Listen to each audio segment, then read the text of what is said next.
Hi, my name's Mel, and I've been diagnosed with stage 4 bowel cancer. At the end of the last recording, I was just about to go in for surgery.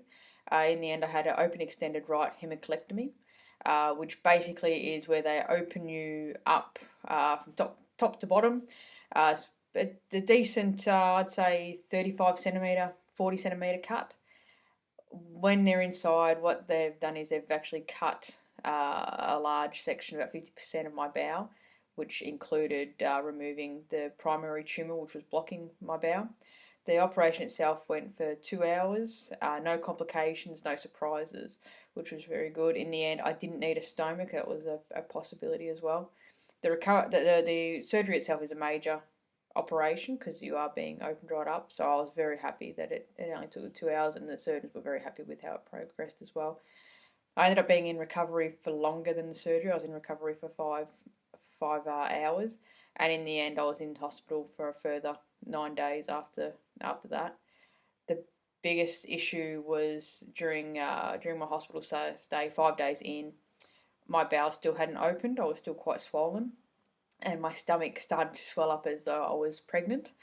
And it was at this stage that I had a moment of throwing up, projectile vomiting, something out of The Exorcist.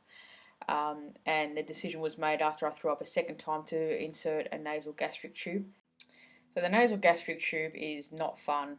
Basically, it's a small tube that gets fed up through your nose and then down into the back of your throat. And basically, from what I understand, the nasal gastric tube sits in a section of your stomach, and any excess liquids in there gets forced back up this tube via gravity, or they pump it out.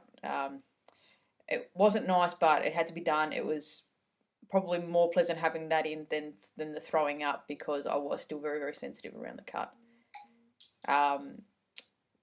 So after that, 9 days after that, I was good to go. My bowels had opened. I was able to leave hospital. One thing I will suggest anyone else that goes through this surgery: don't force the food in. Still be very careful with what you're eating, and try to stick with the liquids as much as possible, and give your bowels time to, because you don't think about the swelling that's involved. And I think that was my biggest mistake. I started eating proper food, I think maybe a little bit too quickly. Even though you are in hospital and they are looking after you, you've still got to have some responsibility for yourself and what you choose to do. One good thing about Peter Mac was that they do give you plenty of pain relief, so that you do start to get active. And I found that was very beneficial. I was up walking and eating the very next day, and I think that has helped me so far, with quite a quick recovery. So currently I'm still recovering. Everything's healing nicely.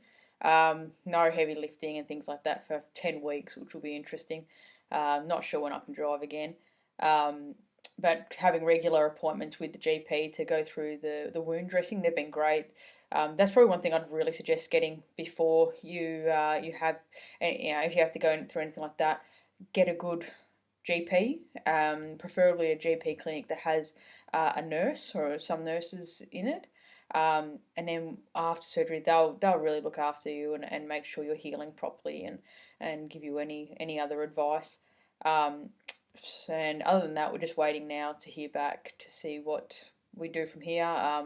From what I've been told, it will be chemotherapy, and I guess I'll be in touch when that happens.